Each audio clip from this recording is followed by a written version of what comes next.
With every passing NHL draft, over 200 plus dreams are made as young hockey players ages 18 to 21 get to join an NHL franchise for the first time in their professional careers. Some players unfortunately slip through the cracks and aren't picked in the draft, but that doesn't mean their dreams are over. There are an incredible amount of undrafted players throughout the history of the NHL that have gone on to outperform those who were drafted before them, some even going the extra mile and exceeding even the #1 overall selection. In today's video, I'm going to be looking through every Western Conference NHL team and seeing who the best undrafted player was for that entire franchise. If this video does well, I'll definitely follow it up with an Eastern Conference edition as well, so make sure you guys leave a like and share the video around. As for the criteria that I was using to judge these players, as most of these choices are going to be my opinions, they had to play a majority of their total seasons in the NHL with that specific team. They had to play over 100 total NHL games, unless there was a unique circumstance in which I could ignore this rule. And they obviously had to have not been drafted by any team, which means that yes, for this video, I'm not going to be using Wayne Gretzky as the representative for the Edmonton Oilers since Gretzky was drafted by a WHA team. However, every player for the Vegas Golden Knights will be up for grabs since I really don't feel that mentioning a very recent college free agent that has yet to play a game for Vegas would be a good example. And also, the player could have been traded by multiple teams as long as the majority of their total seasons were for that respective team. So starting off with the Anaheim Ducks, we have goaltender Jonas Hiller. After putting up some impressive numbers in the National League in Switzerland for HC Davos, which included 3 NLA championships and 2 Spangler Cups, Hiller signed with the Anaheim Ducks in 2007 and hopes to win the backup job battle behind J.S. Giguère with Ilya Bryzgalov. He was successful, and it only took 1 season where his win-loss ratio wasn't the greatest, but his .927 save percentage and 2.04 goals against average were very impressive before Hiller soon became the regular starter for the Ducks. With Bryz thrown on waivers and J.S. Giguère traded away, it was Hiller's job to lose. In his 7 seasons with Anaheim, Hiller posted a .916 save percentage and a 2.51 goals against average and led the Ducks to 3 separate playoff appearances. However, they wouldn't make it further than the first or second round. With the emergence of 2 very young goaltenders in the Ducks system, Frederik Andersen and John Gibson, Hiller moved on to Calgary and then back to the NLA. While Hiller wasn't able to find any major success in the NHL for a longer period of time, he still was the best Ducks undrafted player to this day and is currently ranked in 3rd for multiple goalie franchise records for the Ducks. For the Arizona Coyotes, Zdeněk Michalek. Out of his 13 seasons in the NHL, Michalek played 10 with the Arizona Phoenix franchise, even though they weren't his first NHL team. He originally signed with the Minnesota Wild in 2001 and won the Calder Cup with their AHL team the following year, and would then be traded to the Coyotes the year after that. Now, Michalek was often felt living in the shadow of his more well-known brother Milan Michalek, but Zdeněk was just your typical defensive defenseman in the NHL. He played almost 500 games for the Coyotes and had 125 points, a plus-minus of -5, and 226 penalty minutes. Due to some concussion issues and his slow style of play, Michalek wasn't able to keep pace in the NHL on a young and rebuilding Coyotes team. He last played in the NHL in 2017, but is still currently playing for the ELH for Brno Kometa. The Calgary Flames representative is currently one of the longest tenured Flames of all time and has spent every season of his NHL career with the Flames. Their current captain, Mark Giordano. Now at 35 years old, Giordano is having the best season of his career with 72 points for the Flames, second behind Brett Burns, beating his old record of 56 in 2015-16. Whether he is on the offensive or defensive side of the puck, Giordano has excelled all expectations that the Flames have had of him when he first signed way back in 2004. Over 800 games, just surpassed 450 points and a total plus-minus of +90. While his size isn't that of a typical two-way defenseman in the NHL, he seems to get the job done physically and is a great role model for a young Flames team. Barring injuries, Giordano hopefully can continue to produce at this pace and should be exciting to see if his amazing regular season will translate to the playoffs as Calgary looks to make it past the first round for the first time since 2015. And just for the record, guys, Joel Otto was a for sure honorable mention I had for the Flames as well. Arguably one of the greatest players for the Chicago Blackhawks, Stan Mikita. With the news of his passing in late 2018 still fairly fresh in the minds of all hockey fans, there really isn't much to say that everyone already knows about Stan Mikita. He was never drafted into the NHL, mainly because the draft didn't really exist back then. He was promoted from the St. Catharines Teepees in 1959 and never looked back. It really was unthinkable that a young 18-year-old at 5'8", 150 would be able to succeed at the NHL level, matching up with players much bigger than him. While he did struggle early, he turned his game around and became a truly dominant center. A Cup winner in 1961, a current Hall of Famer, 4-time Art Ross winner, over 1,400 points all with Chicago, and still holding some of Chicago's franchise records, Stan Mikita was truly one of the best. We now move on to Colorado and transition from a Hall of Fame center to a longtime grinder and chippy kind of player. Excluding the Quebec Nordiques, Cody McLeod is actually the player who makes this list for the Avs, so you guys can raise your hands if you were surprised by that. McLeod actually sits 7th in games played on the all-time leaders for the Avalanche with 659 games, and 3rd for penalty minutes with over 1,300 in total. Unless you're an Avs fan, you probably also didn't know that McLeod was an assistant captain for Colorado for 4 seasons. Other than his goon antics, McLeod will probably always be known for throwing an octopus into the stands during the 2008 playoffs against the Detroit Red Wings. Now for the Dallas Stars. This player is going to be one of those exceptions. While he did play a majority of his career with Chicago,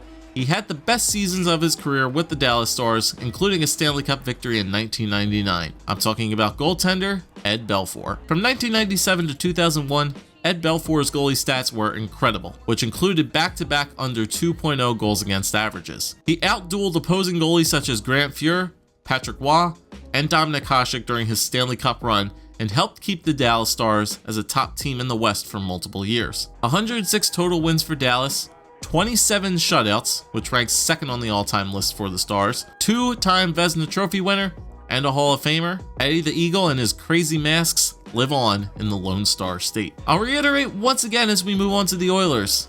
I'm not going to count Wayne Gretzky for this video, although I easily could. Besides, even if I did, what do you guys want me to tell you about him that you don't already know? Exactly. So I had 2 players to choose from for the Oilers, and to be honest, I kind of wish I did go with Gretzky, but I'm not going to go against my morals for the video, damn it. First, Marc-Andre Bergeron. He signed with the Oilers in 2001 and was widely regarded for his great offensive side as a defenseman, especially on the power play, having an above-average slap shot. He had 88 points for the Oilers in 4 seasons and was part of the Oilers team that made the Cup Finals in 2006. Some blame could definitely be put on him for the Oilers losing that series since he was involved in the Dwayne Rollison injury. And speaking of goalies, the other player is Cam Talbot. Talbot rose to success in New York thanks to an injury to Henrik Lundqvist and soon caught the eyes of GMs around the league that needed a goaltender, like the Oilers. He was traded to Edmonton in 2015 and along with Connor McDavid, helped the Oilers reach the playoffs in 2017 for the first time since that Cup Finals. He also broke Grant Fuhr's win total record that season with 41 wins. While his numbers weren't terrible in Edmonton, he became a victim of Peter Chiarelli, like many others, and was placed behind newly signed KHL goalie Mikko Koskinen. He is now a member for my Philadelphia Flyers and has played 2 games so far? He should definitely be getting a few more games though as the season winds down. Now, in regards to the LA Kings player, I could have went with longtime tenured player Bob Berry, but I thought the more interesting name to include here would be Marty McSorley. If you never heard of this player, McSorley was basically Gretzky's bodyguard on the ice. Although he won both of his Stanley Cups in Edmonton in 87 and 88, he spent 8 years as a member of the Kings after being traded here along with Gretzky. He accrued almost 2,000 penalty minutes as a member of the Kings and 234 total points, including the assist on the Gretzky goal that broke Gordie Howe's all-time record. It's pretty funny if you look at his trade history as well. Both of the trades that sent Gretzky to the Kings and Yari Curry to the New York Rangers, McSorley was included in both of those deals. Obviously, ignoring the assault incident with Donald Brashear in 2000, McSorley had a decent NHL career while playing with the best player in the world at the time. For the representative for the Minnesota Wild, this player didn't make his NHL debut until the age of 28, but he put on quite a show to start. Nicholas Backstrom, the goaltender, had very impressive stats while playing in Liga in Finland, including leading Kärpät to back-to-back championships. He eventually signed with the Wild to be the backup behind then goaltender Manny Fernandez, but would soon jump into the starter role after Fernandez's injury. His stats from 06 to 09 were quite impressive, including winning the William M. Jennings Trophy in the 06-07 season with a goals against average under 2 and a .929 save percentage. However, he wouldn't reach those elite goaltender numbers again and soon found himself as a healthy scratch behind a plethora of new goalies being brought into the Wild system due to Backstrom's inability to stay healthy consistently. In 9 years with the Wild, he won 194 games which is still the franchise record for wins in Minnesota. Like Cody McLeod for the Colorado Avalanche, I had to go the same route here with Nashville, and I went with Jared Smithson for their undrafted player. Now, Smithson wasn't a standout player by any means, the typical gritty fourth liner depth forward that could definitely give the opposing team some issues. In his 7 years with the Preds, he played almost 500 games and had 86 total points and 313 penalty minutes. Perhaps Smithson's biggest accomplishment of his NHL career was scoring the game-winning goal for the Preds against the Ducks in the 2011 Stanley Cup playoffs, leading to the first ever playoff series victory for the franchise 1 game later. Now, the Sharks have a lot of good potential players to include on this list that still currently play for the team, such as Melker Karlsson, Brendan Dillon, and Martin Jones. Antti Niemi was also a solid player to choose, however, I went with Tampa Bay and San Jose legend defenseman Dan Boyle. During Boyle's 17-year NHL campaign, he played 6 seasons for both the Lightning and the Sharks, putting up very similar numbers for each team. While Boyle did win a Cup with the Lightning in 2004, Boyle had 3 consecutive 50-plus point seasons in his first 3 years in San Jose. A trade in 1971 brought this player to St. Louis, where he would get the nickname